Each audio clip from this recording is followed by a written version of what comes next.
तो भगत समाज को भ्रमित करने के लिए तरह तरह के मैसेज इन चापलूसों के द्वारा संगत में वायरल किए जा रहे हैं। उनमें से एक मैसेज है, सतगुरुदेव जी की जय, अति आवश्यक सूचना। जैसा कि आप सभी जानते हैं कि सतगुरुदेव जी ने संजय तथा पवन को गुरुद्रोही घोषित कर रखा है। इसके बावजूद भी ये दोनों अपनी हरकतों से बाज नहीं आ रहे तथा भक्तों के पास नए नए तरीके अपनाकर गुमराह करने की कोशिश कर रहे हैं। उल्टा चोर कोतवाल को डांट रहा है।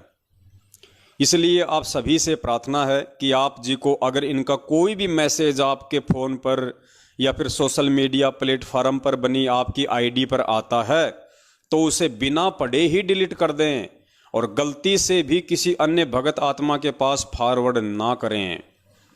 सतगुरुदेव जी ने हम सभी को ना तो ज्ञान में कच्चा छोड़ा है और ना ही भक्ति में। हम सभी नीचों पर दया करते हुए परमात्मा समय समय पर ऑडियो संदेश के माध्यम से सचेत करते रहते हैं। इसलिए आप खुद भी सतर्क रहें तथा अपने आसपास के सभी भक्तों को भी सतर्क करें। सत साहेब जी, बंदी छोड़ सतगुरु रामपाल जी भगवान की जय। देखो, भगवान शब्द और लगाते हैं संत रामपाल जी महाराज जी के आगे, जबकि मनाते हैं नालायक उनका जन्मदिन। गुरुद्रोही संजय तथा पवन से सावधान रहने के लिए सतगुरुदेव जी की ऑडियो, आपको ऑडियो भी सुनाएंगे बाद में वो कौन सी ऑडियो है। तो देखो पुण्यात्माओं, ये क्या हुआ भाई लिखते हैं। इसलिए आप सभी भक्तों से प्रार्थना है कि आप जी को अगर इनका कोई भी मैसेज आपके फ़ोन या फिर सोशल मीडिया प्लेटफार्म पर बनी आपकी आईडी पर आता है तो उसे बिना पढ़े ही डिलीट कर दें। यानी आप लोगों को अंधता में रखना चाहते हैं, आप लोगों को अंधेरे में रखना चाहते हैं, आप लोगों को मूर्खता में रखना चाहते हैं। ये नहीं चाहते कि आप लोग सत्यता से परिचित हो जाओ, ये नहीं चाहते कि आप लोगों को हकीकत का पता चले, आप लोगों को बरवाला कांड के पीछे की सच्चाई का पता चले और सतलोक आश्रम मैनेजमेंट हरियाणा के षड्यंत्र व उनके कुकर्मों का पता चले और इनका धार्मिक धंधा बंद हो जाए। क्योंकि इन लोगों का धार्मिक धंधा सिर्फ और सिर्फ संगत की मूर्खता और संगत के दान के पीछे चल रहा है।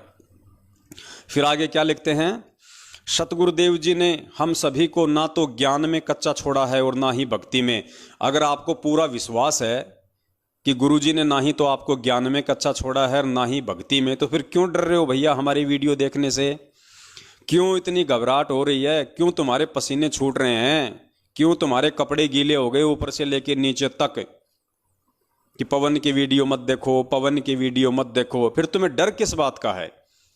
अरे ये पवनदास अपने किसी भी सत्संग भाई को पिछले 7 साल से अगर कभी भी कहा हो एक बार भी कि सत्सेवक भाइयों आप मैनेजमेंट का कोई वीडियो मत देखो, कोई बात मत सुनो, कभी भी अगर इस दास ने कहा हो तो हमेशा ये दास अपने भगत भाई बहनों को और सर्व संगत को यही मैसेज देता है कि भैया हमें परमपिता परमेश्वर जी के वचन अनुसार चलना पड़ेगा, उनकी वाणियों के अनुसार हमें चलना पड़ेगा।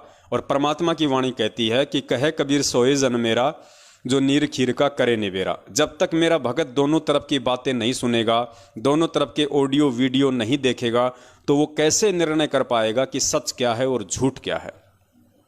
लेकिन इन लोगों को भय है, इन लोगों को डर है अपने धार्मिक धंधे के नष्ट होने का, क्योंकि ये लोग हमारे वीडियो सबसे पहले देखते हैं, ये लोग हमारे मैसेज हमारे पोस्टर सबसे पहले पढ़ते हैं, उसके बाद ही तो ये लोग संगत को मना करते हैं। क्योंकि इन्हें पता है कि इन वीडियो को अगर संगत ने देख लिया तो संगत तुम्हारे जाल से सदा सदा के लिए मुक्त हो जाएगी।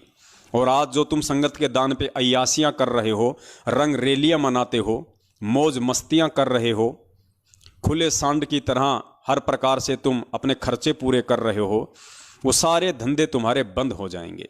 इसलिए ये लोग डरते हैं कि कोई पवनदास का वीडियो ना देख ले। तो पुण्यात्माओं, अब ये तो आप लोगों के हाथ में है, आप लोगों के स्वयं के विवेक के ऊपर निर्भर करता है कि आप लोगों ने परमपिता परमेश्वर जी की वाणी के अनुसार चलना है या किसी भी मूर्ख व्यक्ति के कह देने से अपने आध्यात्मिक जीवन को मोड़ना है। उसके बाद एक ज़बरदस्त ऑडियो आपको सुनाते हैं, आज 1 मिनट की है, बिल्कुल ज़बरदस्त ऑडियो है। और ये ऑडियो सुनने के बाद में आप लोगों के होश उड़ जाएंगे, अगर आप लोग होश में होंगे तो। नेपाल से हमारी एक सत्सेवक बहन है कमला दासी। कमला दासी के साथ में एक बहन संपर्क में है मुन्नी दासी। कमला दासी के भगत जी हैं लेखनाथ जी। ये सभी भाई बहन लगभग पिछले 5 वर्षों से हम सत्सेवकों के साथ में जुड़े हुए हैं और तन मन धन से परमपिता परमेश्वर व उनकी भक्ति के प्रति समर्पित हैं। और पिछले 1-1.5 वर्ष से लगभग जो सत्सेवक बहन है हमारी नेपाल से कमला दासी, वो परमपिता परमेश्वर सतगुरु रामपाल जी महाराज जी को हर शनिवार के दिन भोग लगाती है। यानी शनिवार के दिन वो परमपिता परमेश्वर सतगुरु रामपाल जी महाराज जी को भोग प्रसाद लगाने के लिए देसी घी का हलवा बनाती है। जितने भी उनके परिवार के मेंबर हैं 2 या 3, उस हिसाब से 100 ग्राम 200 ग्राम वो हलवा बनाती है। मार्केट से सेब संतरे केले चीकू फल फ्रूट लेके आती है, थोड़े बहुत उनको साफ करती है और वो परमपिता परमेश्वर सतगुरु रामपाल जी महाराज जी को भोग लगाते समय वहाँ रखे जाते हैं। और एक 42 मिनट की भोग की आरती है, आप सब जानते हैं, यूट्यूब पे भी है, जो पाठ प्रकाश के सबसे लास्ट में जो बोली जाती है भोग की आरती, वो 42 मिनट की आरती है। उस आरती के साथ में वो हर शनिवार को परम पूज्य सतगुरुदेव जी को भोग लगाती है। बहुत अच्छी बात है, सभी ने लगाना चाहिए, क्योंकि भगत का और कोई मकसद है ही नहीं इस जीवन का सिवाय उस परमात्मा के नज़दीक रहने का। और इन तरीकों से बढ़िया और कोई तरीका नहीं हो सकता है परमपिता परमेश्वर के प्रति श्रद्धावान बने रहने के लिए, परमपिता परमेश्वर के प्रति समर्पित रहने के लिए। ये पवन दास भी लगभग पिछले 1.5 से 2 वर्षों से हर रविवार को पूज्य गुरुदेव जी को भोग लगाता है, ठीक उसी प्रकार जिस प्रकार कमला बहन लगाती है। देसी घी का हलवा बनता है हर रविवार को, क्योंकि रविवार को दास की छुट्टी रहती है काम की, दास रविवार को फ्री रहता है, इसलिए हम रविवार को करते हैं। हो सकता है कमला बहन शनिवार को फ्री रहती हों तो कमला बहन शनिवार को करती हैं। वैसे डे कोई फिक्स नहीं होता इस भक्ति मार्ग में कि आपने रविवार को लगाना है या आपने शनिवार को लगाना है। जैसी आपका काम धंधा है, जैसी आपको फुर्सत है, उस अनुसार आप किसी भी दिन परमपिता परमेश्वर जी को भोग लगा सकते हैं। समय भी कोई निश्चित नहीं है, आप जब चाहें जैसे चाहें परमेश्वर को भोग लगा सकते हैं। तो दास तो पिछले 2 वर्षों से रेगुलर हर रविवार को परम पूज्य सतगुरु रामपाल जी महाराज जी को देसी घी के हलवे का भोग लगाता है और 42 मिनट की आरती पूरा परिवार बैठ के करता है। कमला बहन शनिवार को करती है, देसी घी का भोग लगाती है और जैसी उनकी आर्थिक स्थिति है, जैसी उनकी श्रद्धा है गुरुदेव के प्रति, वैसे मार्केट से वो अपने फल फ्रूट वगैरह लाके एक थाली में रख के और उनको साफ करके गुरुदेव के दरबार में रख देती है। पूरा का पूरा परिवार और अन्य जो भगत भाई बहन होते हैं वो भी आ जाते हैं और शनिवार को बैठ के परमेश्वर की आरती का आनंद लेते हैं, मालिक के बिल्कुल नज़दीक रहते हैं, हमारे भाव बने रहते हैं, हमारी श्रद्धा बनी रहती हैं। ये तो सब ने करना चाहिए संगत में। और जयपुर से जो अपने कजोड़ भगत जी हैं वो भी हर रविवार को परमपिता परमेश्वर जी को सपरिवार भोग लगाते हैं। और शायद जयपुर से हमारे रूपदास भगत जी हैं, जहाँ तक दास को आइडिया है, वो भी परमेश्वर को रविवार को ही भोग लगाते हैं। या बहुत सारी बार आपस में वो दोनों सपरिवार एक जगह भी परमेश्वर को भोग लगाते हैं, क्योंकि वो दोनों आसपास में रहते हैं। तो ये तो पुण्यात्माओं सब ने लगाना चाहिए। और दास तो ये कहेगा कि अगर कोई भाई बहन अगर फ्री है, जिसको कोई काम धाम नहीं है और जिसकी आर्थिक स्थिति अच्छी है, वो तो रोज लगाओ परमेश्वर को भोग। उसको तो रोज लगाना चाहिए अपने मालिक को 42 मिनट की आरती के साथ में भोग। 42 मिनट की आरती है जिसके लास्ट में परमेश्वर का शब्द आता है, आज लग्या साहिब को भोग दिन के टुकड़े पानी का, कोई जगह पुरबला भाग। ये इतनी अच्छी वाणी है परमात्मा की, इतना अच्छा शब्द है परमेश्वर का। और पूरी 42 मिनट की ऐसी आरती है कि आपका ध्यान कहीं नहीं भटकता, हर शब्द आपकी आत्मा को छूता है। एक विशेष आत्मिक अनुभव, आत्मिक शांति, आत्मिक आनंद उस आत्मा को प्राप्त होती है जब वो परमपिता परमेश्वर को देसी घी के हलवे के साथ या फल फ्रूट के साथ में जब सपरिवार बैठ के या जैसे भी वो भोग लगाता है। तो बहन पिछले 1.5 साल से पूज्य गुरुदेव जी को भोग लगा रही है, क्योंकि भाई हमारा परमात्मा हमारा पूज्य गुरुदेव है, हमारा भगवान, हमारा इष्ट, हमारा देव, हमारा महादेव, हमारी जगदम्बा, हमारा जगदीश, हमारा भाई, हमारी माता, हमारे पिता, हमारे बंधु, हमारे रिश्तेदार, हमारे दुख सुख का साथी, हमारे कष्टों को हरने वाला, विघ्नों को दूर करने वाला, संकटों को हरने वाला, हमारा साथी, हमारा संगी, हमारा सब कुछ परम पूज्य सतगुरु रामपाल जी महाराज जी हैं। तो हम उनका भोग नहीं लगाएंगे तो फिर हम किसका भोग लगाएंगे? और जैसी आपकी श्रद्धा है, जैसे आपके भाव हैं, जैसा उस परमपिता परमेश्वर ने आपको इस व्यस्त सांसारिक जीवन में समय दिया हुआ है, आप जी चाहे तो परमेश्वर को रोज भोग लगाइए, आपको कोई मना नहीं करने वाला। और गुरुदेव आपसे उतना ही प्रसन्न होंगे, क्योंकि परमात्मा तो चाहते यही है कि ये बच्चे मेरे से किसी भी बहाने जुड़े रहें। तो पुण्यात्माओं, पिछले 1.5 साल से कमला बहन नेपाल से परमेश्वर को भोग लगा रही है, और भोग लगाने के बाद में वो वीडियो बनाती है पूरा, और उस वीडियो को अपने YouTube चैनल पे भी डाल देती है, वैसे भी सोशल मीडिया पे डाल देती है। लेकिन नेपाल के जो कोऑर्डिनेटर हैं या नेपाल का जो स्टेट कोऑर्डिनेटर है, उन लोगों को ये सब अच्छा नहीं लगता। उन लोगों को बिल्कुल भी अच्छा नहीं लगता कि संत रामपाल जी महाराज जी को कोई भोग लगाए, और संत रामपाल जी महाराज जी की इतनी श्रद्धा से, इतनी तन्मयता से, इतना विश्वास के साथ नेपाल में कोई भगत भक्ति करे, उसको ये बात बिल्कुल भी रास नहीं आती है। तो उस चुगलखोर व्यक्ति ने बगैर कमला दासी से बातचीत किए इस विषय पे कि भाई तू क्यों भोग लगाती है, और बातचीत करे तो वो नालायक व्यक्ति वो किस मुंह से बात करे। उसको खुद को पता था कि मैं क्या कहूंगा, कि गुरुजी को भोग मत लगा, ये कहूंगा मैं उसको, उससे अच्छा तो मेरे डूब के मर जाना अच्छा है। तो अंदर ही अंदर शर्मिंदा होते हुए और बिना कोई बातचीत हमारी कमला बहन से किए उसने डायरेक्ट उस नेपाल के चुगलखोर व्यक्ति ने और हिंदुस्तान की एक चुगलखोर औरत के पास फोन किया। हिंदुस्तान की चुगलखोर औरत कौन? परमपिता परमेश्वर सतगुरु रामपाल जी महाराज जी की कलयुगी बेटी मंजू। क्योंकि देखो पुण्यात्माओं, चुगलखोर को चुगलखोर ही कहा जाएगा और चुगलखोरनी को चुगलखोरनी ही कहा जाएगा, क्योंकि हम तो परमेश्वर के वचन पे, उनकी वाणियों पे चलने वाले भगत हैं, व्यक्ति हैं। तो हमें इसमें ना कोई संशय होती है, ना हमें कोई भय लगता है, ना हमें किसी का कोई डर है। क्योंकि पूज्य गुरुदेव जी ने हमें यही सिखाया कि बेटा, साचा शब्द कबीर का प्रकट किया जगमाही, और जैसे को तैसा कहे सो तो निंदा नाही। अगर बेटा तू चुगलखोर को चुगलखोर कहता है तो उसमें निंदा चुगली नहीं, तू सही कह रहा है। अगर तू डाकू को डाकू कह रहा है तो सही कह रहा है। अगर तू भगोड़े को भगोड़ा कह रहा है तो इसमें कोई निंदा चुगली नहीं होती है। तो हमें तो परमेश्वर के ज्ञान आधार से चलना है, और हम चल भी रहे हैं। तो नेपाल के उस महाचुगलखोर व्यक्ति अर्थात वहाँ के कोऑर्डिनेटर या स्टेट कोऑर्डिनेटर ने हिंदुस्तान की एक चुगलखोरनी औरत परम पूज्य सतगुरु रामपाल जी महाराज जी की कलयुगी बेटी मंजू को फोन किया, और उस चुगलखोरनी औरत ने भी हमारी कमला बहन से कोई बातचीत नहीं की, क्योंकि उसको भी पता है कि मैं किस मुंह से बात करूंगी, क्या कहूंगी मैं, कि परमेश्वर का भोग मत लगाओ। लेकिन पुण्यात्माओं, काल भगवान का इतना प्रेशर है इन काल एजेंटों के ऊपर, इन्होंने इस बात की भी, इस उत्तम कर्म की भी, इस उत्तम आध्यात्मिक कर्म की भी शिकायत लगा दी परमपिता परमेश्वर सतगुरु रामपाल जी महाराज जी से। जैसा भी उनका सिस्टम है, क्योंकि आज हम यही बोलेंगे कि उसने परमपिता परमेश्वर सतगुरु रामपाल जी महाराज जी को ही शिकायत लगाई, क्योंकि 1 मिनट की ऑडियो आई है।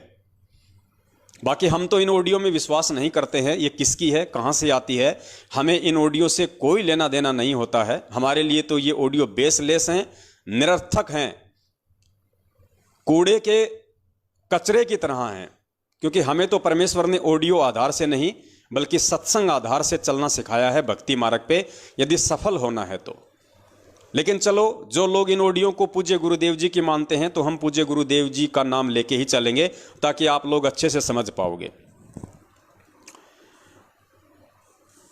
तो मंजू ने शिकायत लगाई हिसार जेल में परमपिता परमेश्वर सतगुरु रामपाल जी महाराज जी के पास में, और फिर उसकी कॉल रिकॉर्डिंग नेपाल भेज दी और हिंदुस्तान में भी संगत में भेजी गई। तो पुण्यात्माओं, सबसे पहले आपको ये ऑडियो सुनाते हैं, आप जी ऑडियो को ध्यान से सुनना, उसके बाद फिर परमपिता परमेश्वर इन दोनों चुगलखोरों की महा अज्ञानता का पर्दाफाश करवाएंगे कि ये किस नीचता पर उतराए हैं, किस घटियापन पर उतराए हैं। इन्हें अपने पराये में भी कोई भेद नजर नहीं आ रहा है। प्रणाम गुरु जी। जी वाह भक्ति दया करो परमात्मा। आप ठीक हो जी गुरु जी? प्रार्थना है गुरु जी।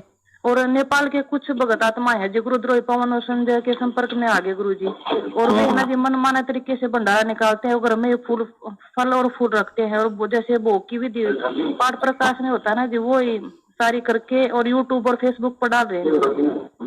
और नाम बताओ उनका, निकाल दो। कमला दासी है गुरु जी, उसका पति लेखनाथ दास, और करीबी है जी मुन्ना दासी, मोहना जनपद। बेटी ने तो बताया उनका नाम। हाँ जी कमला नेपाल के रहने वाले। क्या क्या नाम बताए? कमला दासी गुरु जी, उसके पति लेखनाथ दास, उसका पति लेखनाथ। हाँ जी, और करीबी है मुन्ना दासी, इनका सहयोग कर रहे हैं गुरु जी। हाँ, तो ये जितने भगत हैं या तो सुधार कर ले, जो जिस तरह ये गलतियां कर रहे हैं इसको सुधार ले, नहीं तो इनको मिशन से निकाल दिया जाए, इनको गुरुद्रोही घोषित कर दिया जाएगा। इनको लिख कर भेज दो। जी गुरु जी। हाँ ठीक है बेटा जी, धन्यवाद प्रणाम गुरु जी। और सत्साई पुण्यात्माओं, 1 मिनट की ऑडियो आपने सुनी। मुझे तो सुनते ही बड़ी हंसी आई इस ऑडियो पे कि इन लोगों का अपना भी जो बचा खुचा जो विवेक था वो भी काल भगवान ने हर लिया है, और इन नालायकों को खाली खोका बना के इस पृथ्वी लोक पे इनका चोटा पकड़ के घुमा रहा है काल भगवान। इनको कुछ भी ध्यान नहीं है कि हम क्या कर रहे हैं, हम किस चीज़ की शिकायत कर रहे हैं, किस चीज़ की शिकायत नहीं करनी चाहिए, हम किस से शिकायत कर रहे हैं, क्या उसका रिजल्ट आएगा। पुण्यात्माओं, इसी को कहते हैं काल भगवान की सूक्ष्म चाल।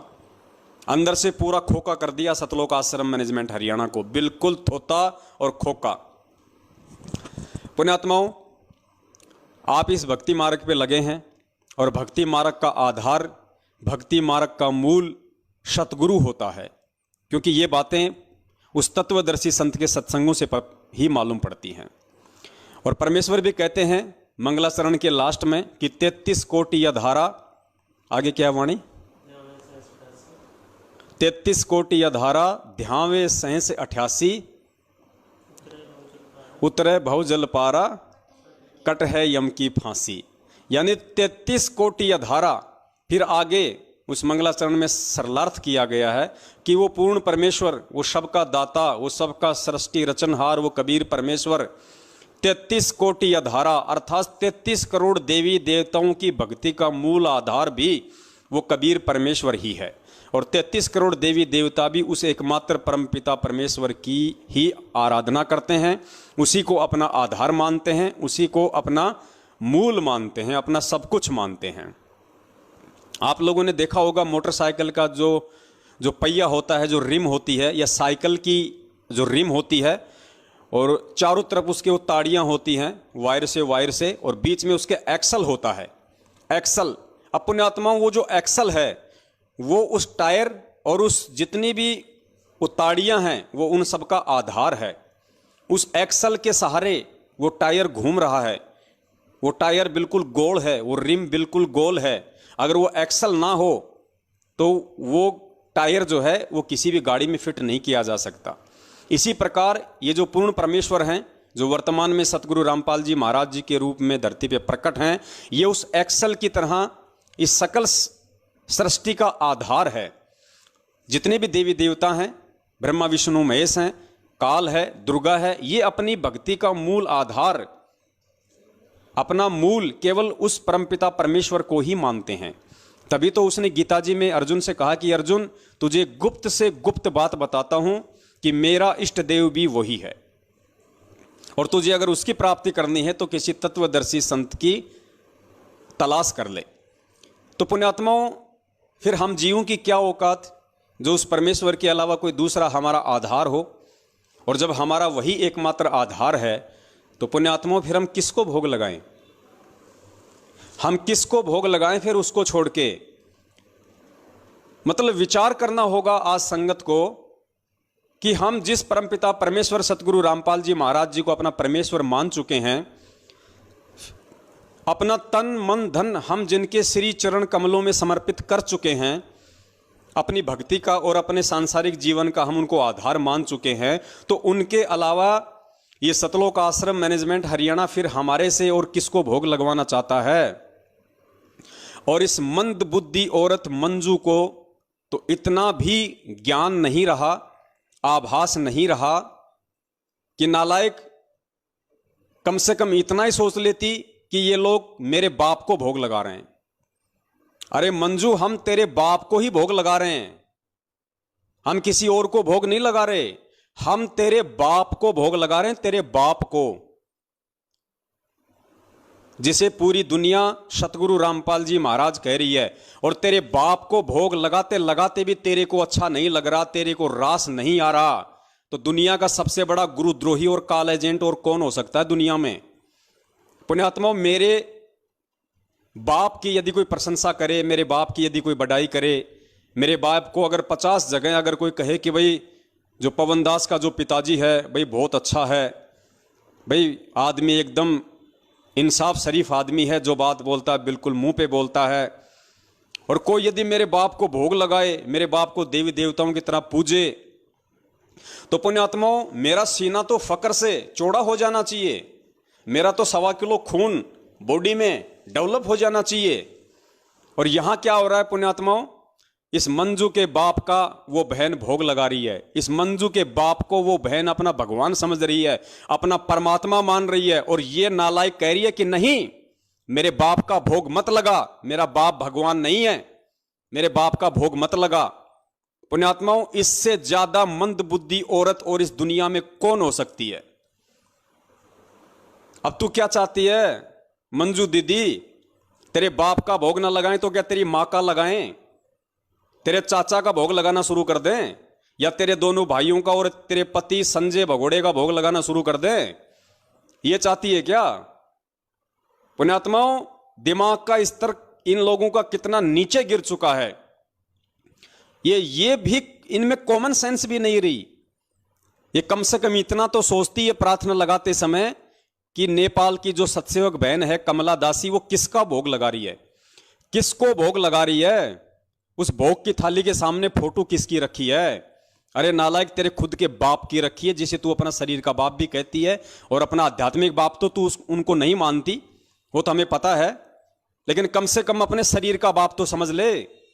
और तेरे को तो इसमें खुशी होनी चाहिए थी, तेरे को तो इसमें प्रसन्नता होनी चाहिए थी कि दुनिया मेरे बाप को भोग लगा रही है। लेकिन पुण्यात्माओं, जैसा कि दास बार बार कहता है कि इस धरती पे ये साक्षात काल के एजेंट हैं, इसलिए इन लोगों को यह भी रास नहीं आ रहा कि कोई मेरे बाप को भी भोग लगाए। इन्होंने सतगुरु रामपाल जी महाराज जी को अपने घर की प्रॉपर्टी समझ रखा, अपने घर की प्रॉपर्टी, उनके ज्ञान को और उनको इन लोगों ने अपने घर की प्रॉपर्टी समझ रखा है। तो मंजू दीदी, हम तेरी मां का भोग तो लगाएंगे नहीं, चाहे तू कितने पैर पीट ले, और ना हम तेरे चाचा का भोग लगाएंगे, उस काल एजेंट का, भगोड़े का, और तेरा तो स्वप्न में लगाने की सोच भी नहीं सकते, ऐसी चुगलखोर का, जिसको ये नहीं पता कि मैं कहां प्रार्थना कर रही हूं, किस चीज की प्रार्थना कर रही हूं। अरे ये भी कोई प्रार्थना हुई क्या? अरे भगत किसका भोग लगाएगा है? अरे अपने बाप का नहीं लगाएगा, अपने गुरु का नहीं लगाएगा, तो क्या कादर खान का भोग लगाएगा? मंद बुद्धि औरत, इतना तो तेरी इसमें तेरी खोपड़ी में आ जानी चाहिए थी ये बात। क्या तेरा स्तर इतना नीचे गिर गया, पाताल लोक में चला गया? तुझे ये भी मतलब ये प्रार्थना लगाते समय भी तेरे को 1% भी ये शर्म नहीं आई तुझे? चलो हमारी तो तूने प्रार्थना लगा दी, कोई बड़ी बात नहीं है, तुम कुछ भी कर सकते हो, लेकिन तू प्रार्थना किससे लगा रही है? अरे इतनी तो तेरे को शर्म आनी चाहिए थी कि मैं भगवान से कह रही हूं कि दुनिया भगवान का भोग लगा रही है, तू शिकायत कर रही है। दुनिया जिस भगवान का भोग लगा रही है और जो भगवान चाहता है कि दुनिया मेरा भोग लगाए, उसी भगवान से तू प्रार्थना कर रही है। तेरी बुद्धि का स्तर कहां पानी लेने गया है? पुण्यात्मा, इनकी बुद्धि घास चरने चली गई, बिल्कुल ये खाली हो चुके हैं एडी से लेके चोटी तक। ये खुद तो डूबे हुए हैं, ये बाकी संगत को भी लेके डूबेंगे। तो आप लोगों ने सावधान रहना है। और मैं तो निवेदन करूंगा आज इस लाइव साध संगति के माध्यम से, मेरे जितने भी भगत भाई बहन मुझे सुन पा रहे हैं, देख पा रहे हैं, पुण्यात्माओं, अब विनाश का समय बहुत निकट है, क्योंकि परमेश्वर की असुर निकंदन रमैनी में जो वाणी है कि आवेगा दखन से दीवाना काबुल का, काल किलकिलियम गल है तुर्काना, किलकिलियम अवतार कला, जीतन जन झुंझमुला। तो पुण्यात्माओं, वो जो काबुल का जो यूज किया गया वहां पे कि सबसे पहले काबुल देश पे अटैक होगा, फिर काबुल देश की रक्षा के लिए दूसरी मुस्लिम कंट्री आएंगी, फिर दूसरे के पक्ष में दूसरी कंट्री आएंगी और ये विश्व युद्ध शुरू हो जाएगा। और उसके बाद में मुस्लिम देश 90% आपस में लड़के कटके ही मर जाएंगे। तो आप जी आज देख रहे हैं आजकल अगर आप न्यूज़ देखते हैं मीडिया में कि जो तालिबान है उसने अफगानिस्तान के ऊपर किस प्रकार से अपना कब्जा जमाना शुरू कर दिया, क्योंकि अफगानिस्तान से अमेरिका ने अपनी सेना हटाने की घोषणा कर दी है। काफ़ी सैनिक अमेरिका चले गए हैं जो पिछले 20-25 साल से अफगानिस्तान में थे। जैसे ही अमेरिकी फौजें अफगानिस्तान से हटी हैं, तुरंत तालिबान ने अफगानिस्तान पे धावा बोल दिया। मारकाट शुरू हो रही है, रोजाना सैकड़ों की संख्या में लोगों को मारा जा रहा है। तो पुण्यात्माओं, वो समय अब शुरू हो चुका है और आने वाले समय में अगर हम लोगों को अगर बचना है तो पुण्यात्माओं हमने कितनी भक्ति बढ़ानी पड़ेगी, हमने किन किन तरीकों से अपने भगवान को खुश करना पड़ेगा, अपने भगवान को हमने प्रसन्न करना पड़ेगा ताकि उस महाविनाश के समय में हम सुरक्षित रह सकें। और वो विनाश पुण्यात्माओं होके रहेगा, क्योंकि भगवान जेल में बैठने नहीं आया और दुनिया ज्ञान से नहीं समझ सकती। जितने समझने थे उतने समझ चुके हैं, अब केवल दुनिया मार खाकर ठोकर खाकर ही समझेगी। और परमेश्वर ने यदि कलयुग में सतयुग लाना है तो छटनी करनी पड़ेगी, असंख्यों आत्माओं को यहां से जाना पड़ेगा, अकाल मृत्यु को प्राप्त होना पड़ेगा, वरना इस भीड़ में, इस जगत की गंदगी में आप और हम भक्ति नहीं कर सकते। इसलिए महाविनाश होना तय है। तो पुण्यात्माओं, उस समय आप और हम कैसे बचे रह सकते हैं यदि हम इस परमेश्वर के नजदीक ना रहे। तो पुण्यात्माओं, भक्ति तो हम कर ही रहे हैं सतगुरुदेव जी के आशीर्वाद से। इसलिए दास आप जी से निवेदन करेगा कि आप जितने भी भगत भाई बहन लाइव साध संगति का ये प्रोग्राम देख रहे हैं, अगर आपको भी यदि सतगुरुदेव जी प्रेरणा करें तो पुण्यात्माओं, जैसा भी आपको समय मिले, जिस भी दिन, उसी दिन परमपिता परमेश्वर जी का देसी घी का हलवा बनाइए।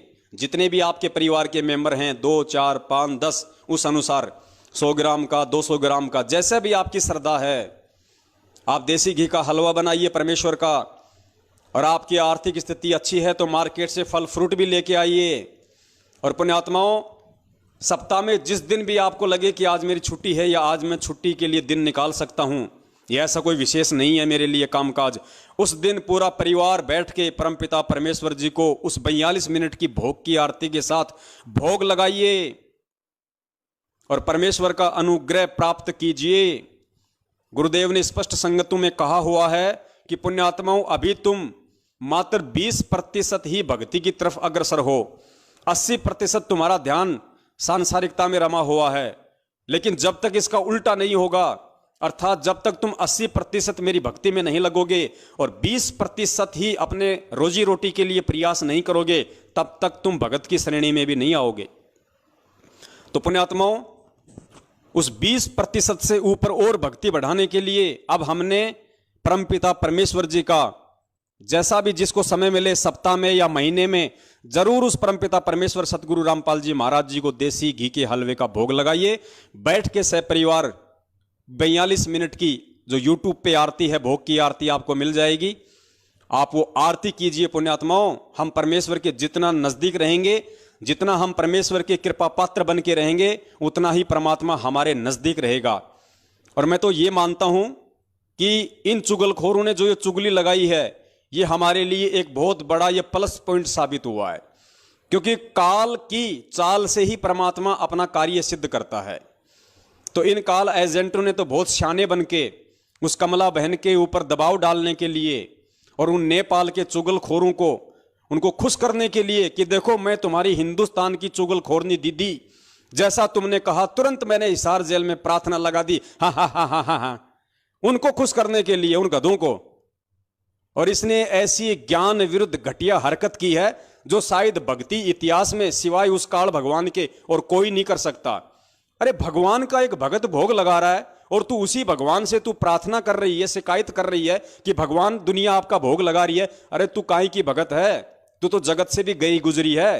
और वो भगवान वो अंदर ही अंदर हंसा होगा, वो अंदर ही अंदर हंसा होगा कि देख ये मंदबुद्धि, और लोग इसको कहते हैं ये मेरी बेटी है। अरे मेरी बेटी ऐसी हो सकती है क्या है? ऐसी कमबख्त, ऐसी चुगलखोरनी, ऐसी मंदबुद्धि जिसमें कॉमन सेंस भी नहीं है, वो मेरी बेटी कैसे हो सकती है? मेरी बेटी तो कमला है, कमला नेपाल वाली मुन्नी दासी है।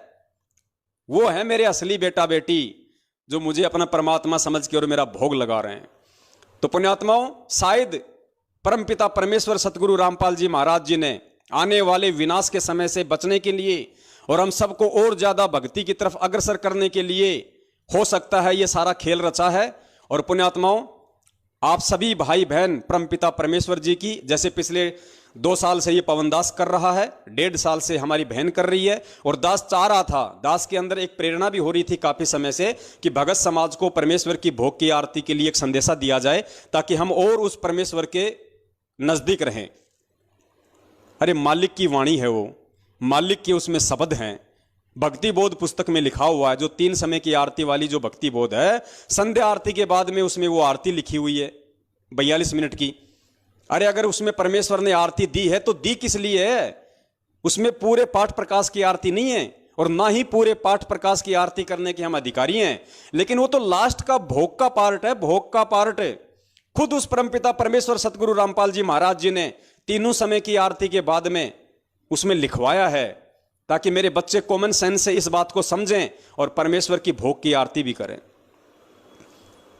तो पुण्यात्माओं, शुरू कर दीजिए। यह परमेश्वर की तरफ से एक बहुत बड़ा संकेत, एक बहुत बड़ा एक इशारा आप सत्सेवक भाई बहनों के लिए है, क्योंकि पुण्यात्माओं बचना आप और हमने है, क्योंकि हमने भक्ति करनी है। और जिसको ये ज्ञान ही नहीं है कि भक्ति क्या है, भगवान क्या है, हम क्या कर रहे हैं, हम क्या नहीं कर रहे, उन काल एजेंटों को क्या मतलब, क्या पता वो 3 समय की आरती भी करते हैं कि नहीं करते। जिस मंजू को भोग की आरती से इतनी नफरत है, पुण्यात्माओं सोचो वो 3 समय की आरती कहां करती होगी। और सोचिए वो औरत कहां संत रामपाल जी महाराज जी को अपना भगवान समझती होगी। भगवान तो सौपन में भी नहीं, अपना वो गुरु भी नहीं समझती है, गुरु भी नहीं समझती है। अगर अपना शरीर का बाप समझती तो भी उसको ये सुन के बड़ी प्रसन्नता होती कि नेपाल से कोई बहन है जो मेरे बाप का भोग लगा रही है, मेरे बाप को भगवान तुल्य मान रही है। उसको तो खुशी होनी चाहिए थी, और वो मंदबुद्धि उल्टी शिकायत लगा रही है। और 70% संगत ऐसे बिना सींग के गधों के ऊपर भेड़ चाल में मस्त हो रहे हैं। पुण्यात्माओं, कहाँ तो तुम जाओगे और कहाँ वो जाएंगे, अपना निर्णय तुम खुद कर लेना। दास का तो काम था ये संदेश आप लोगों को देना, दास ने दे दिया, बाकी आप जानो, आपका काम जाने। हम सत्सेवक तो इसी तरीके से परमेश्वर के ही भोग की आरती करेंगे, इसी तरीके से करेंगे परमेश्वर की भोग की आरती, ऐसे ही करेंगे। लगाओ तुम रोज शिकायत, लगाओ तुम रोज प्रार्थना। परमेश्वर तो हमें फल फूल रहा है, परमेश्वर तो हमें फल और फूला रहा है तुम्हारी आंखों के सामने। तुम लोगों का तो खून जल गया सारा पिछले 7 साल से, चुगलियां करते करते, शिकायतें लगाते लगाते, और हम सत्सेवकों को परमेश्वर ने अपनी पलकों पे रखा हुआ है। दिन 2 गुना रात 4 गुना परमेश्वर हमारे को वर्दी दे रहे हैं, हमारे को भक्ति धन दे रहे हैं, परमात्मा अपना आशीर्वाद लौटा रहे हैं। अरे कोरोना में तुम मरे हो, सत्सेवक नहीं मरा कोई भी। मैनेजमेंट के 300-400 लोग मरे सारनामी सतनामी कोरोना से। एक भी सत्सेवक अगर मरा हो कोरोना से तो बता दो, कोई भी कहीं भी एक भी मरा हो तो परमात्मा किसके साथ में है? तुम जैसे काल एजेंटों के साथ में है या हम जैसे सत्सेवकों के साथ में है? ये कॉमन सेंस की बात है, लेकिन तुम गधों को समझ में नहीं आएंगी ये बातें। तुम काल एजेंटों के पल्ले पड़ने वाली नहीं है। तुम्हारी तो काम, तुम्हारी सेवा जो काल भगवान ने लगा रखी है, तुम केवल वही करोगे, उससे ज्यादा तुम्हारा दिमाग काम कर ही नहीं सकता है।